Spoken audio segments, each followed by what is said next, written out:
কেকটো দেখি সকলোৱে গম পাইছে এইটো যে টিচাৰ্ছ ডে স্পেচিয়েল কেক। হাই, মই বিক্ৰম বৰুৱা, স্বাগতম জনাওঁ এই কেকৰ দুনিয়াখনলৈ।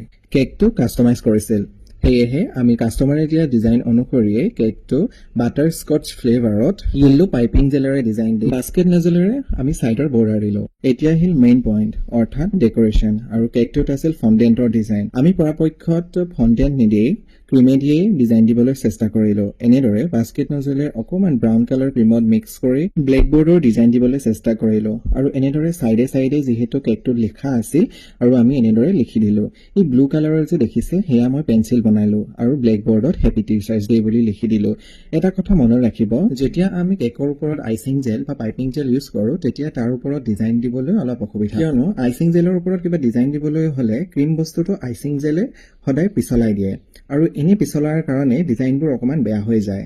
সেয়েহে বহুত সাৱধানে এই কাৰ্য কৰিবলগীয়া হয়। আৰু এয়া আমাৰ কেকৰ ফাইনেল লুক।